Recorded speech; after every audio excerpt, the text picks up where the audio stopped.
Hello everybody, we are back with our social science class. We were doing Delhi Sultanate in history, that is chapter number 3. So we had already completed 2 dynasties in this chapter. Today we are going to study about the Tughlaq dynasty. This will be my video number 3 of this chapter. Now, Tughlaq dynasty. This dynasty, it ruled for around 100 years, and we had got 2 powerful rulers, 2 powerful sultans from this dynasty. They were Muhammad bin Tughlaq and Firoz Shah Tughlaq. So basically there were 3 rulers who had ruled this Tughlaq dynasty, but we will mainly focus on Muhammad bin Tughlaq and Firoz Shah Tughlaq. Now, the first ruler is Ghiyasuddin Tughlaq. He ruled from 1320 to 1325. He was the first ruler of this dynasty who had strengthened the Sultanate. Later on, he was succeeded by his son Jona Khan.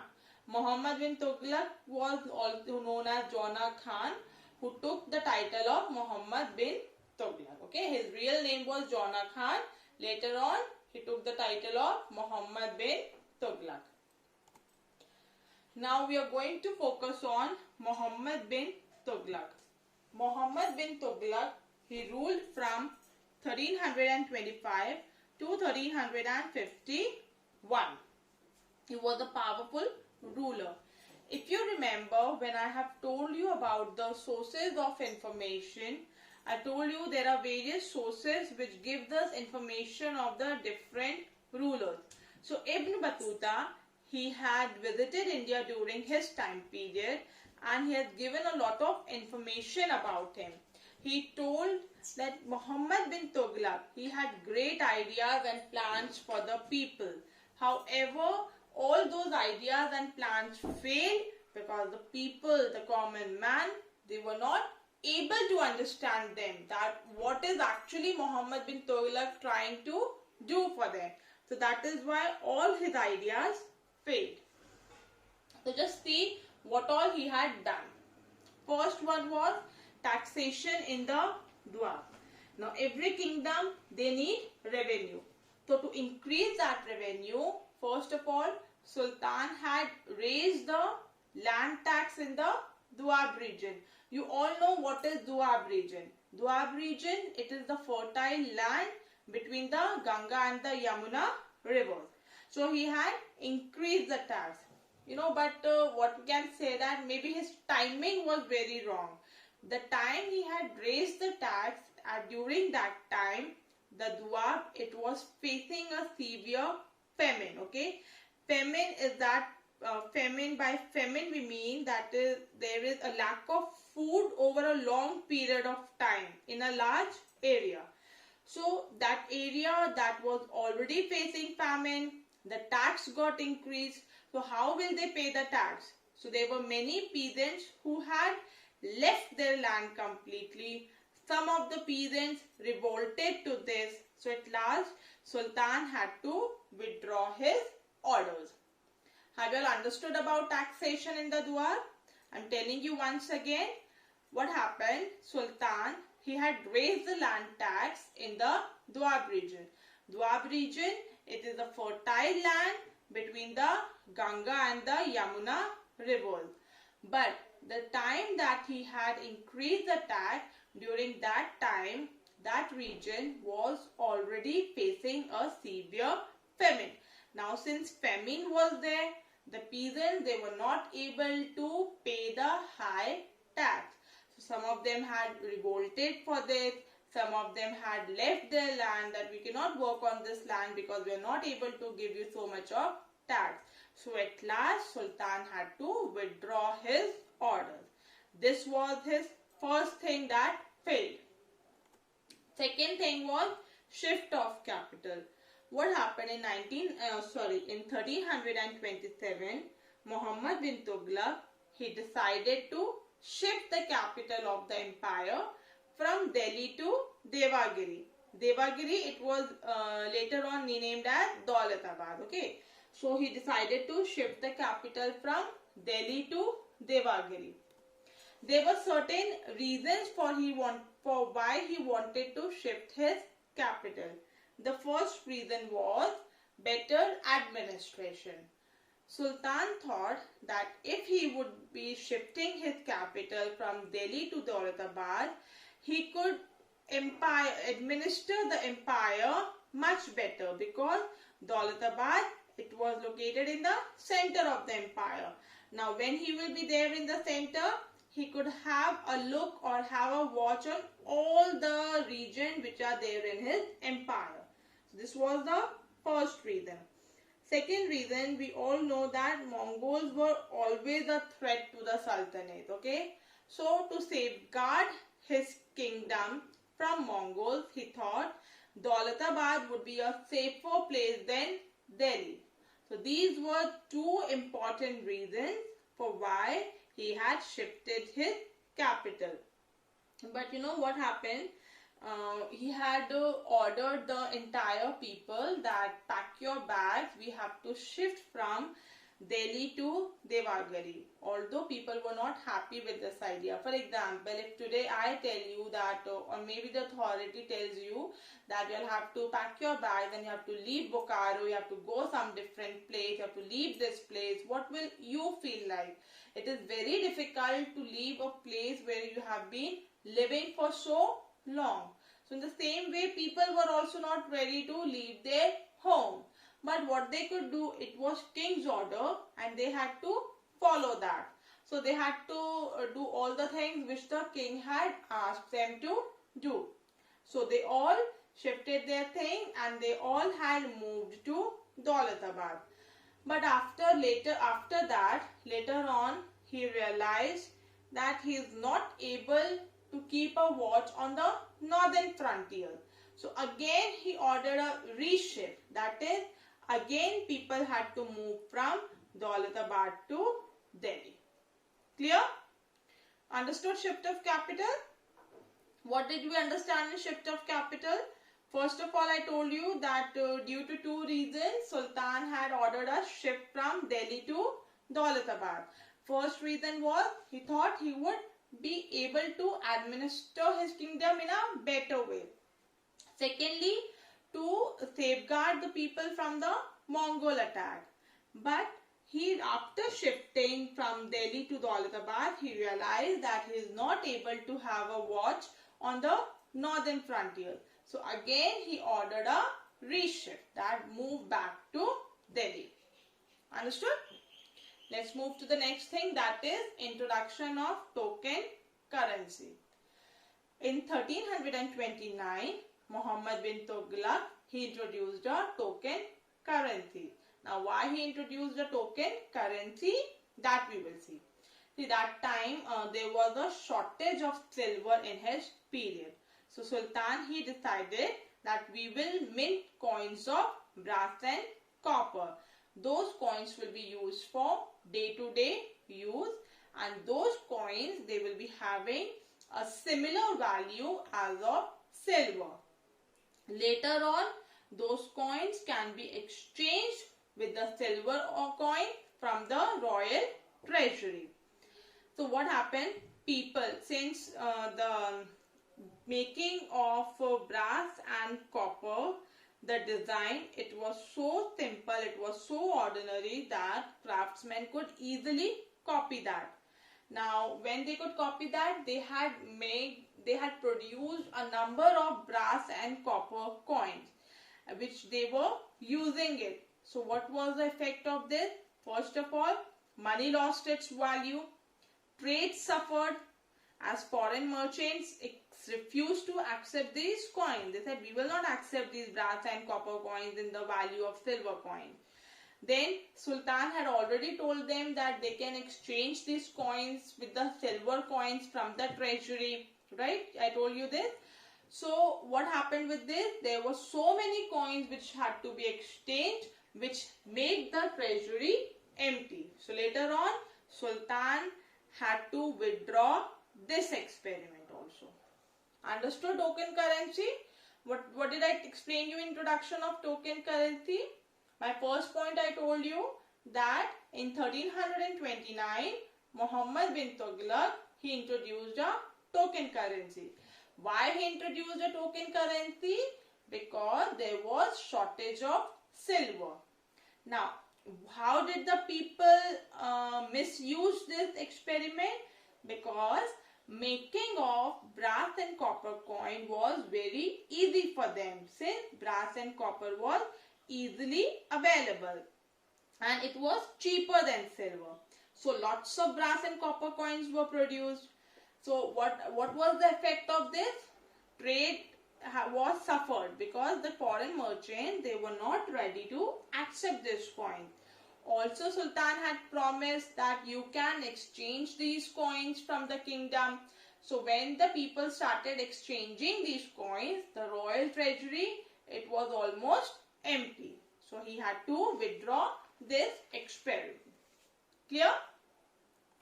Next we will study about the expedition that he did. His first expedition was Karachil. His second one was Khorasan. Karachil expedition was that where he had sent his army to the Kangra region. Kangra region today it is known as Himachal Pradesh. And after capturing those territories, the army moved towards Tibet. Okay, many people in his army died also. Sorry. His second expedition was Khorasan expedition. Now, what happened in Khorasan expedition? Muhammad bin Tughlaq, he wanted to conquer Khorasan in Central Asia. For that, he raised a large army. He also gave them 1 year's salary in advance. He had done all the planning. He had arranged all the war supplies. But later on, this expedition was also withdrawn because the difficulties, the army, they were facing a lot of problem in a different land. So all these schemes, when Muhammad bin Tughlaq introduction of token currency, his expedition, his raising of tax, due to all these unpopular schemes, he became very unpopular in the people. He almost lost the trust of his nobles. Okay, he was not able to control the empire in a much effective way. Understood about Muhammad bin Tughlaq? Now, next powerful ruler that we are going to discuss is Firoz Shah Tughlaq. Firoz Shah Tughlaq, he ruled from 1351 to 1388. He was Muhammad bin Tughlaq's cousin. Now, Firoz Shah Tughlaq, he wanted the support of the nobles. Okay, he thought until and unless noble would be happy for him, or nobles would be happy with him, they will not allow him to rule peacefully. So wanted his support. So to have their support, what he did, he gave them bigger iqtas. Okay, iqtas is the land of empire which was given to them. And how did they use those iqtas? They used to charge tax from the people who are living on those iqtas. So to allow the nobles to rule, allow him to rule peacefully, he gave them bigger iqtas. And what happened in this iqta? When the noble will die, his iqta or his land will be passed on to his son. Clear? This was about the iqta system. Now, Firoz Shah Tughlaq, he was very successful. Okay, whatever policies he made, it was very successful. He had built various tanks, he had built various hospitals, canals. All these things were made by Firoz Shah. Then he also founded new towns such as Jaunpur, Firozpur, Firozabad and Hisar Firoza. He had also worked in the education sector. But after the death of Firoz Shah, his empire broke up and many regions became independent. When the empire break into small kingdoms, many regions, they become independent. Later, after Firoz Shah, there was a Timur invasion. In Timur, he was the Mongol ruler. I told you in my previous topic that Mongol was a continuous threat on the Sultanate. Okay, so Mongol ruler Timur, he had invaded India and had attacked and looted Delhi. So with all the things that he had looted, he beautified his capital, that was Samarkand. He had taken all those materials, all the things that he had looted to Samarkand to make more beautiful buildings, more beautiful palaces and mosques over there. And before leaving Delhi, what he did, he appointed Khizr Khan as his deputy in India, who became the first Sayyid ruler. Okay, this is how after Firoz Shah Tughlaq, or after the Tughlaq dynasty, Sayyid dynasty came into existence. The first ruler, Khizr Khan, he was appointed by Taimur only, and this is how the existence of Sayyid dynasty started. Now we are going to study some aspects, that is some parts of Tughlaq rule. Now when we talk about some aspects of Tughlaq rule, first one is the Sultan. We all know Sultan was the most powerful. Now there was a constant struggle between the Sultan and the ulema during this period. Now who are ulemas? Do you have any idea who are ulemas? See, ulema, they are the body of Muslim scholars, okay, who are recognized as having speciality or having specialized knowledge of Islamic sacred law. Those people are called ulemas. Clear? Now there was a difference between Muhammad bin Tughlaq and Firoz Shah Tughlaq when it came to ulema. Muhammad bin Tughlaq, he tried to limit the power of the ulemas, but Firoz Shah Tughlaq, he was very lenient with them, that whatever they are saying, it's okay, I'm not going against them, I'm not saying anything to them. He only wanted to please the ulemas. Just because of that, to please the ulemas, he also had brought back the Sharia laws and ruled according to them. Sharia laws are the religious laws in the Islam tradition. So under that only, Firoz Shah had brought back the Sharia laws. Clear? Muhammad bin Tughlaq, when I talk about Muhammad bin Tughlaq, he also wanted to please the ulema, but he was not like Firoz Shah Tughlaq, who was very lenient with them. So when ulemas thought that Muhammad bin Tughlaq, he is not ruling according to the Islam rule, or he is being very un-Islamic, what he did, he issued coins in the name of the Caliph. Caliph is the religious leader in Islam. Okay, he issued the coins in the name of Caliph to show that I am ruling as per the Islamic laws only. Okay. Next thing, after Sultan came the court. The court of the Sultan, it was very ceremonial. Ceremonial, like king is sitting at the top. Then we have side, the people who are under him, they are having the side sittings and all. Have you seen a court? You might have seen a court. Just imagine that court. That we call it as a ceremonial court, where Sultan is sitting on the top. Then his, mantris or all his people, they are sitting at the side. Then there are few people who are standing at the last. Okay, this is how we say that the court was ceremonial. And there were two things which were performed in his court, that is Sijda and Paiboz. Sijda and Paiboz I have already explained you in my previous video. Next come the nobility. Nobility is the nobles, the group of powerful nobles. Now Sultan department, it was divided into 4 departments. There was Diwan-e Wizrat, Diwan-e Risalat, Diwan-e Ard and Diwan-e Insha. This was Wizrat, it was concerned with the finance department. Risalat, it was related or it looked after the religious matters. Then Diwan-e Ard, it was related with the military affairs. And then Diwan-e Insha, which was related with the royal correspondence. Clear? These were the 4 departments in the Sultan court. Now, the last topic for the Tughlaq industry is the land control. That is the Iqta system. Now, what is Iqta? What do you know by Iqta? I have already explained you. Iqta means the grant of land which were given to nobles that is called Ikta. And the nobles who received that, they were called as Iktadars. And what they used to do with those Iktas?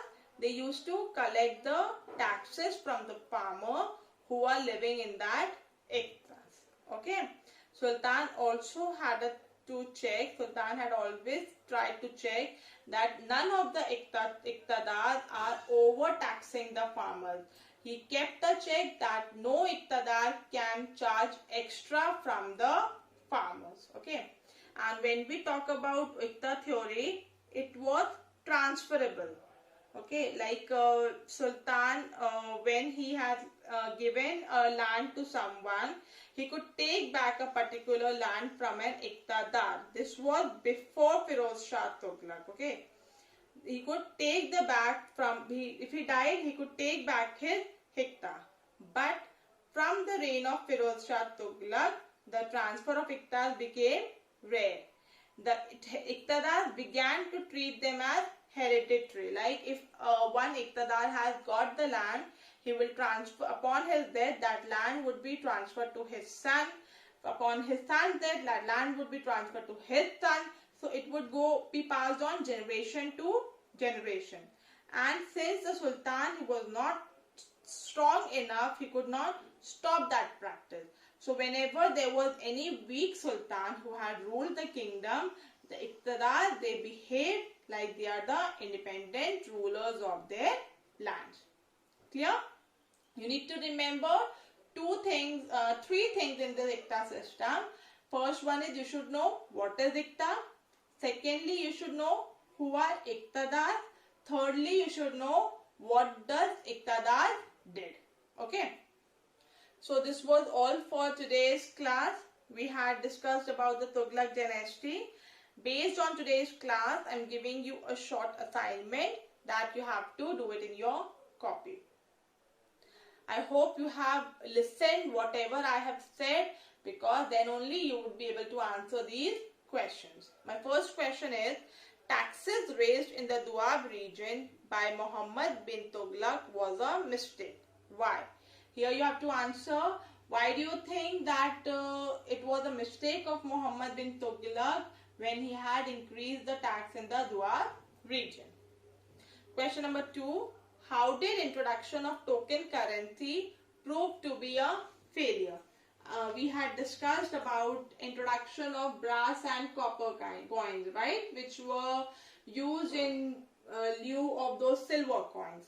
So why do you think that it proved to be a failure? I had explained this twice to you. I hope you will be able to answer this. Question number 3. You need to write a short note on Iqta system, which we have just now discussed. Hope you all are clear with all these 3 questions. You'll be able to do that, right? So in our next video, we will be discussing about the Sayyid dynasty and the Lodi dynasty. Till then, all of you, please take care. Please do all these assignments. Please go through all the videos on a regular basis. Take care, students. Bye-bye.